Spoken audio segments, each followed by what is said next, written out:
Great humor, incredible chemistry, and a big and fun spectacle. What more could you want? Well, there are some things. Oh, come on.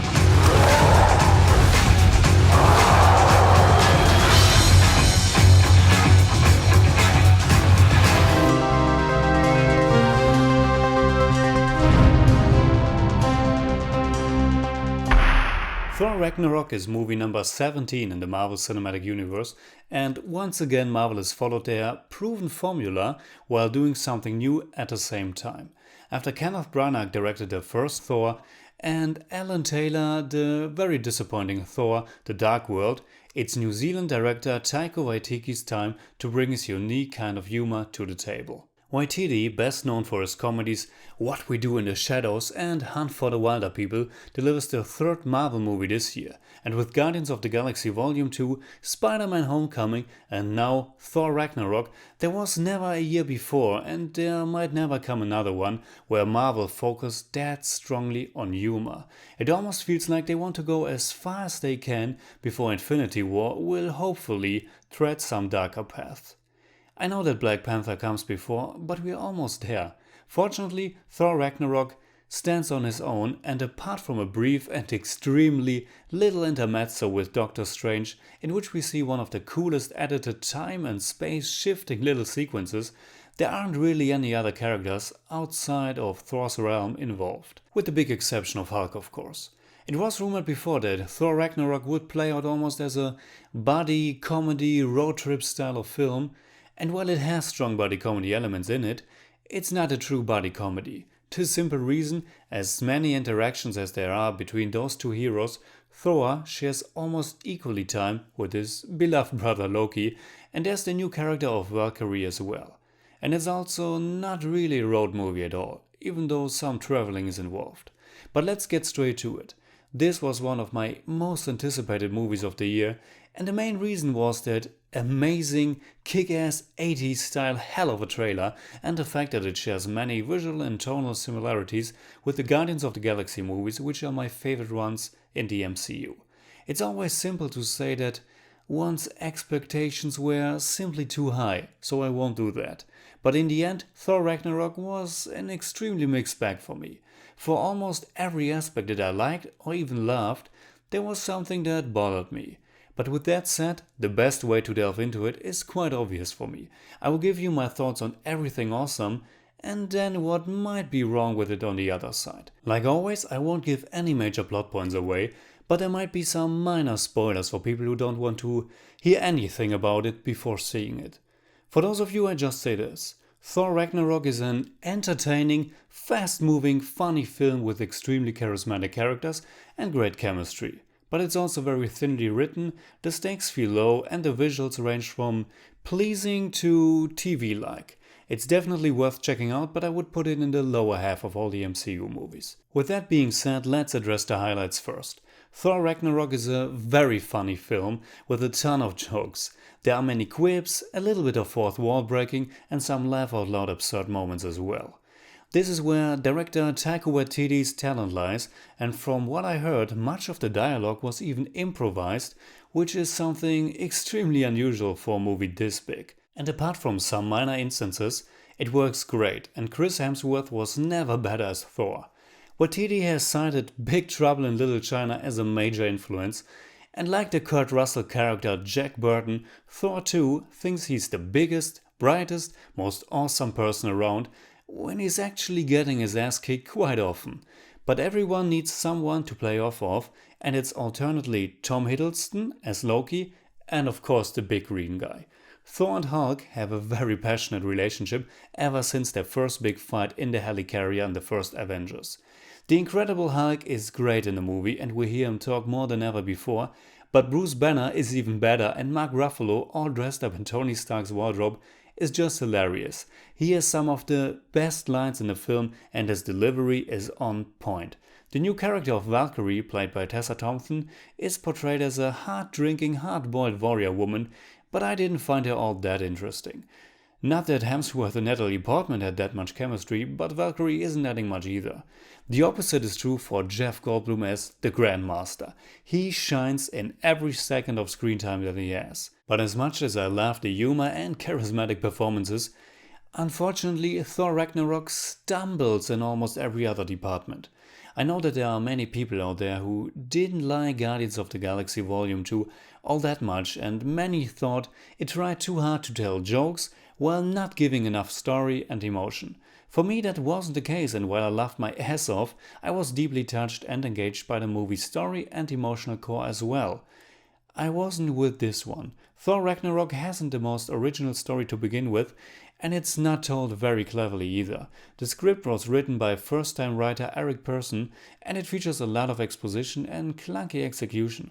It even begins with straightforward voice-over narration by Thor himself, which I thought to be very funny, but that got dropped just seconds later, only to get replaced by character after character explaining some backgrounds.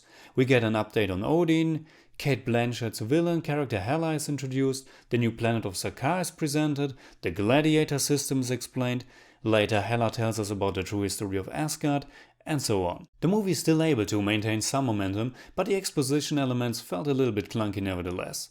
As far as the actual story goes, Marvel did what they always do. They picked different elements from different comics, tweaked and turned them, and in the progress created something new. As the title suggests, the movie is mainly based on the Ragnarok storyline in which Thor discovers his homeworld Asgard to be doomed. It also contains elements of the storyline Contest of Champions, and a big chunk is lifted from Planet Hulk. By the way, the German title of the movie is Thor, Tag der Entscheidung, as in Terminator 2 Judgment Day. And the Japanese one is quite interesting as well, Mighty Thor, Battle Royale, which is of course a homage to the story and film Battle Royale. And while the aspect of deadly gladiator fights is present in the film, it only functions as a mean to bring Thor and Hulk together, which is fine, but as a big fan of the Planet Hulk storyline, I couldn't help myself of being disappointed about some missed opportunities. In the film version, the main emphasis and goal is to find a way back to Asgard in order to save its people from impending doom. I think the theme of Armageddon and dictatorship by Hela could have worked great in line with the slavery aspects on the planet of Sakaar. They could have found a more clever way of connecting those elements, but instead Thor is pretty much just focused on his own people, because the movie doesn't even try to establish an intriguing enough setting at Sakaar. Sure, the Grandmaster and his games look interesting, but it's all pretty much played just for fun. You could argue without knowing the comics, this worked just fine, but I still think it's rather shallow. They included the characters of Korg and Meek, but instead of giving them interesting background stories, they are mostly just there to add some more jokes. For me they felt very wasted, especially knowing about their dark and deep characteristics and arcs in the comics. As for our main guys, their themes are all there. The rivalry between Thor and Loki, the conflict between Hulk and Banner, but Thor Ragnarok is so light in tone that I never got any emotional impact from it. Guardians of the Galaxy Volume 2 brushed over its dramatic moments very quickly, but it still got a lot of heart.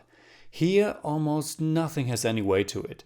From the relationship between Odin and his two sons, the tragic backstory of Valkyrie to the slave system on Sakaar, and especially the threat on Asgard, it was light and entertaining, but never emotionally engaging or fully played out. There's nothing wrong in telling a lighthearted, fun and adventurous story. Ant-Man did a pretty good job with that. But Thor Ragnarok has so many elements that demand some serious and more dramatic tones as well. Now you might argue that this is more in vein of a big 70s or 80s like science fiction fantasy joyride that aims to blow you away with its visuals and sounds. So let's delve into that area. First of all, the score was amazing. Of course it features the kick-ass music from the trailers, and when the Immigrant song starts playing, you're instantly pumped. The original score, composed by Mark Mothersbaugh, is very playful and features many electronic tunes that fit right into the colorful, neon aesthetic they were going for. And speaking about the visuals, the designs were a big highlight of the film, and there are quite some scenes that are a real blast to experience. But overall, I was also very unpleasantly surprised of how cheap it often looked. Not the designs, but the visuals and effects themselves. There are many recognizable green screen effects where it's all too apparent that our heroes and their surroundings don't go together at all.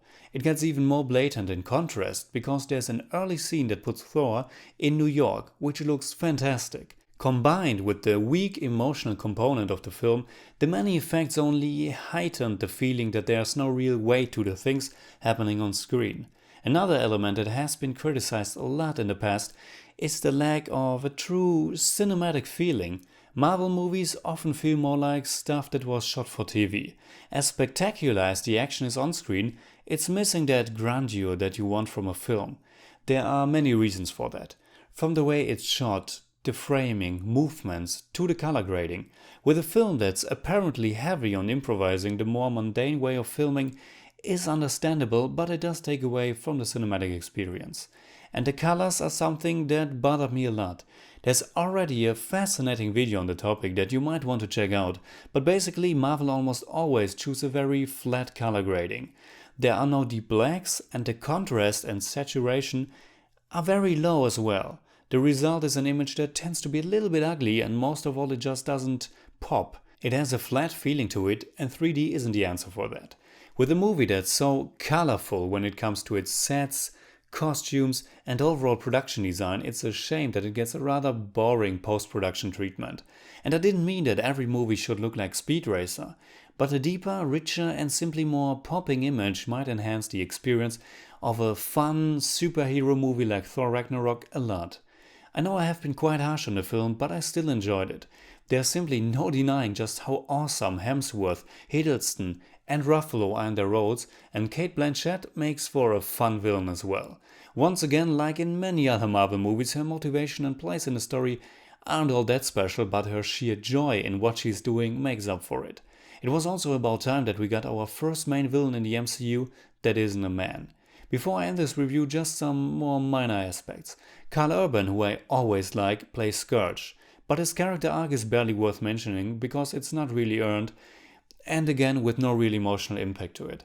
Idris Elba is back as Heimdall, and his role is expanded on, but his scenes also didn't work that well together with the rest of the film. Also, for the comic lovers of you, Beta Ray Bill is only featured as a statue, but otherwise he's not in the movie. But in the movie are some nice little Easter eggs, a throwback to the first appearance of the Infinity Gauntlet in the first Thor movie, and also a famous actor who I didn't expect at all being in it. And he's not even credited on IMDb right now, so you have to wait to find out.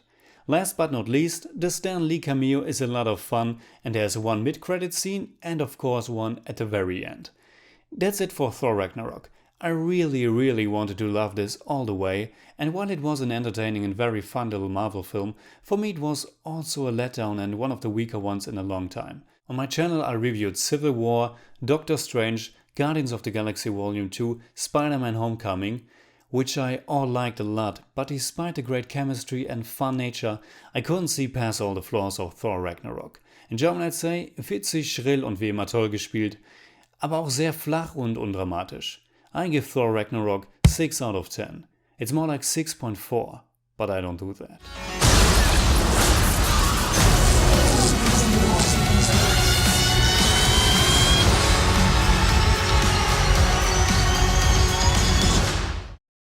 Alright, that's it like always. Comment below and let me know what you think about Thor Ragnarok. You can hit me up on Twitter, Facebook, Instagram, simply at TheJimmyCage. And if you enjoyed this video, please give me a thumbs up, share, subscribe, whatever you like, and make sure you hit that bell for all I have to tell.